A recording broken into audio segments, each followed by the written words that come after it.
So I recorded this video, started around 3 a.m. It's late here. And I sat through and did the whole thing, but only 4 minutes of the video recorded, and then it stopped filming. And I'm not sure why, and I'm a little creeped out, and I'm gonna try to do this if I can, but it's just really strange that it stopped recording by itself. So if the framing is different, that's why. I'm gonna try to get through this as fast as humanly possible because it was just really creepy and I don't know what's going on.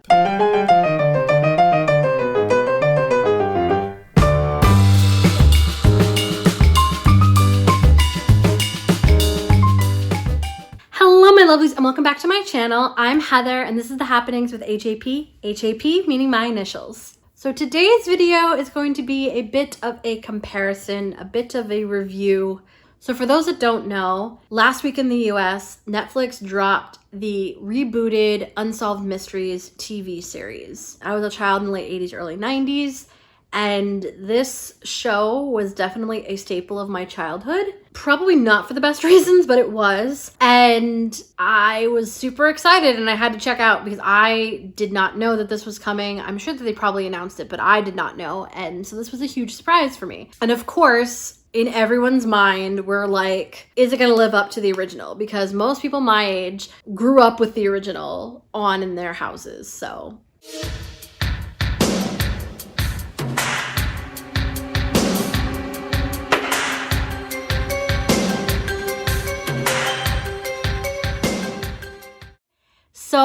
I figure why not compare, because maybe it's worth your time, maybe it's not. As a fan of the original iteration, I do have opinions because I have watched the reboot. I also rewatched a couple episodes recently of the original series. Let's get into it. For those that don't know, Unsolved Mysteries was a long-running show that documented cold cases as well as paranormal mysterious cases and even alien UFO type of things. So it ran the gamut of unsolved mysteries, but primarily it was more geared toward true crime, but they sprinkled in the aliens and the ghosts and other paranormal things as well because it wanted to just document random things that happen to people in middle America, usually. The show originally started as a 7-part special series, and it was hosted by Raymond Burr, Carl Malden, and Robert Stack. And that premiered January 20th, 1987. After that, the series was picked up and made a full-fledged series of about an hour long. And that premiered October 5th, 1988, and it was hosted by Robert Stack. And due to this show, Robert Stack as a host reached like Rod Serling level proportions of mythos. Robert Stack was an actor well before the show ever aired, but this show and Robert Stack are one and the same. And it's probably why the first reboot of it after his death just didn't really do well because everyone knew Robert Stack for the show, and so that's what you expect, and I'm sure that there was something involved in that. The show then had periods of being canceled and then revived, and it bounced around networks, but the original iteration of the show ended when Robert Stack got ill and then eventually died, and that was in September of 2002. It was later revived again in 2008 with a different host, Dennis Farina, but that only lasted for about 2 years, and it was more kind of a expanded clip show type of thing that would take things from the older episodes and kind of rework them. And then the series was officially canceled in 2010. I was 3 when the show originally aired, and my parents would watch it, and I have very visceral memories of the show. I know it would scare the fuck out of me all the time. It was definitely scary. I was scared of the theme song. That was a big one. Whenever the theme song would play, it would freak me out. For anyone that's never heard the theme song, I'm gonna actually leave a clip down below so you can listen to it and be scared with the rest of us who were children at this time. Robert Stack's voice also definitely freaked me out. I don't know why. It was soft, but it was kind of gravelly, and it very much fit in. Another aspect of the show that would scare me would be the police drawings of the criminals as well as the police drawings of the aliens that they would have. I don't know why those creep me out, but they did. I'm sure this is caused by some lingering trauma as a child, because my parents, like I said, would watch this, and I would, you want to hang out with your parents, and so sometimes I would watch it with them and like be scared about it. And even as an adult, to prepare for this video, I watched the old episodes, and it still kind of creeped me out. I needed a palate cleanser. I watched some Sex and the City afterwards as a nice palate cleanser because it was still a little creepy. So it's definitely something that I internalized as a child, and I'm sure many people did. And I know that there's a lot of people my age that reference, especially the theme song, as something that always used to creep them out. And it's just a theme song. There's really nothing creepy about it. Those memories, that trauma is probably so ingrained in my head that that's why it still affects me. And what was great about the original show was that it empowered people to help solve these cases. Before each episode, they would have a disclaimer.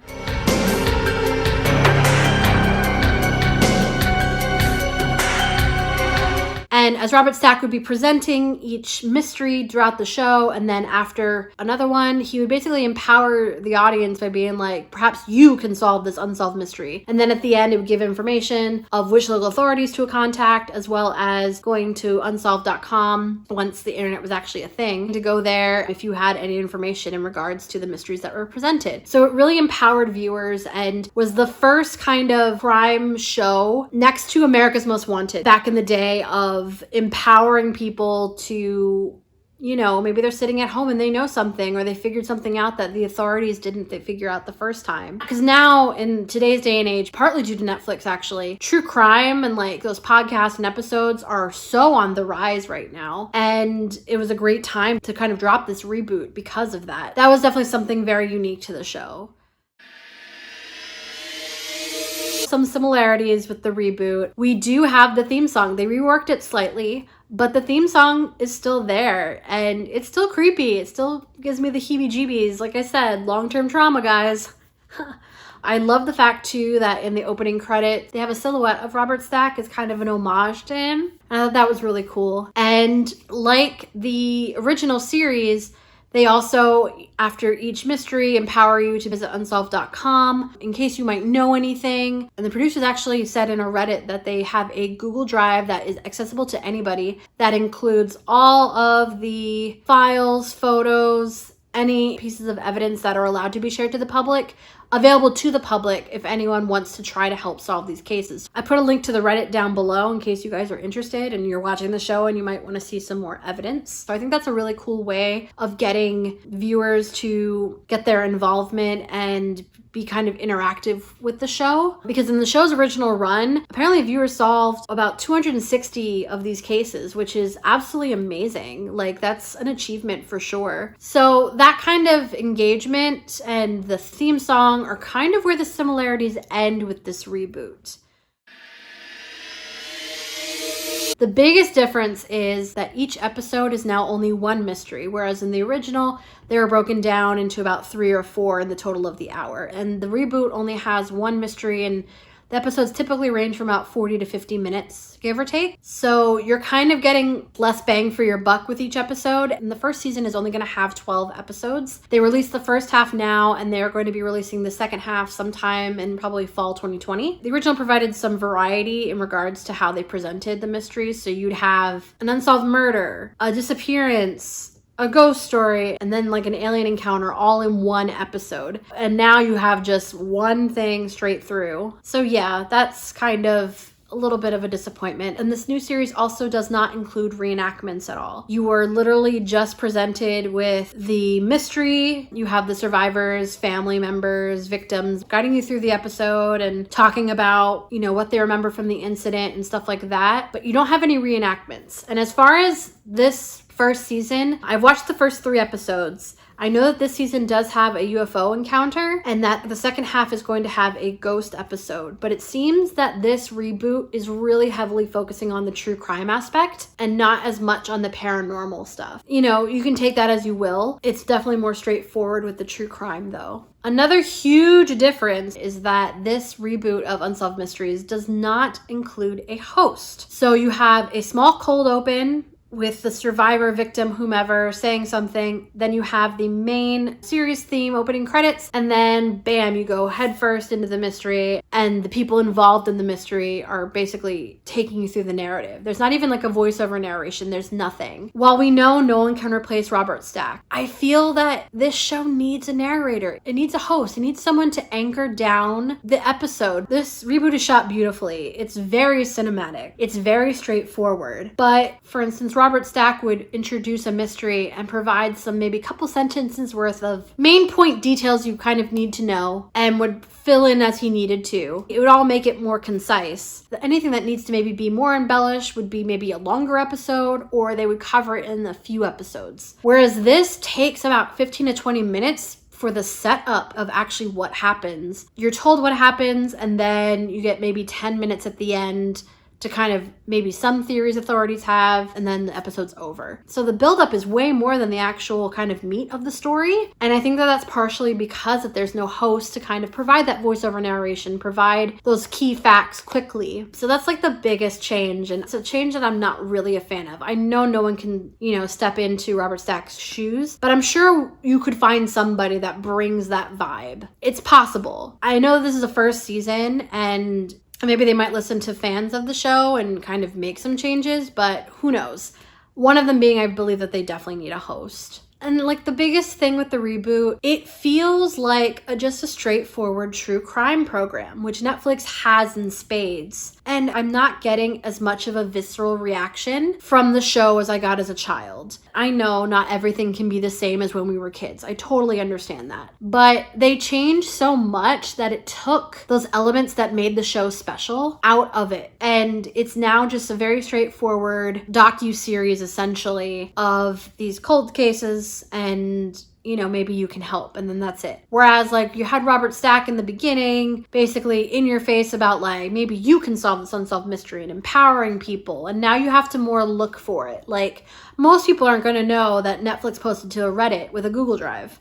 That's not going to be knowledgeable information that people have. And I feel that a lot of the episodes kind of have information that's a bit stretched for time, and it doesn't need to be. And again, a host would probably alleviate that. But aside from the theme song and the fact that they're asking viewers for help if they know anything, it doesn't really feel like Unsolved Mysteries. It feels like a straight up true crime program, which can be good or bad. I mean, it depends. Like, it was enjoyable. Like, it was entertaining, very interesting. Some of the cases were really interesting. Granted, I've not watched everything. I do miss the reenactments a bit, but I can understand for the true crime why they're not necessarily needed. However, I feel once they start getting into UFO and ghost episodes, like I said, I have not watched the UFO episode as of filming this. I feel like you need those reenactments just to kind of get a better sense of what is going on. So we'll see if maybe in those episodes they do, in particular the ghost episodes, just because I feel like it adds something to it that the other ones don't have.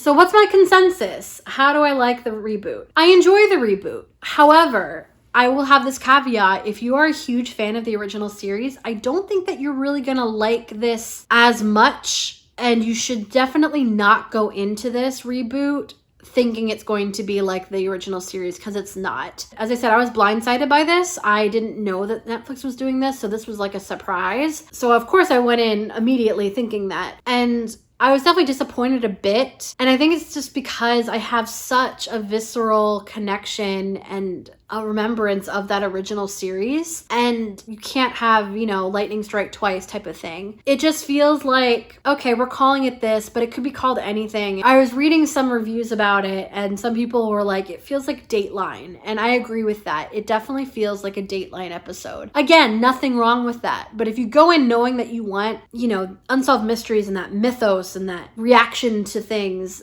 you're going to be disappointed. Again, I really enjoyed it though. It was very entertaining. I'm going to watch more episodes of it, but if you're looking to get that unsolved mystery fix, I would just recommend to just watch the original series. It's currently streaming in the US on Amazon Prime and Hulu, so you have options to watch it. And I'd recommend just watching that, because some of those cases are actually still unsolved, which is crazy, but it's true. And this reboot's kind of going to be a wait and see, because maybe viewers might be able to solve some things. So like the original series, we'll have updates to these cases. Who knows? But I enjoyed it. However, I was a bit let down, and for Unsolved Mysteries purists, I don't think that they're gonna like this, and I think it's a bit unfair to the show to try to go in thinking that, but that's also the fault of Netflix to being like, we're rebooting the series, but it just feels like a reboot in name only. And I hope that they take the criticisms to heart. I hope that they maybe might change some things to make it a bit more like the original show. Because obviously, like I said, it's not gonna be the exact carbon copy, but you can definitely reboot it for the modern times a bit. I enjoyed it. I'm looking forward to more, but I was just a little disappointed that it wasn't the show I grew up with and was terrified with, but loved. So yeah, have you guys watched the reboot yet? Did you ever watch the old version? Have you watched neither of them? Leave a comment down below and let me know. And while you're here, if you would like and subscribe, I'm trying to grow this community. So I hope you guys enjoyed this video. I hope you had fun. I hope you weren't too creeped out by the theme music. And until my next video, bye. Hello, my lovelies. Welcome to my channel. Ugh. So, ugh.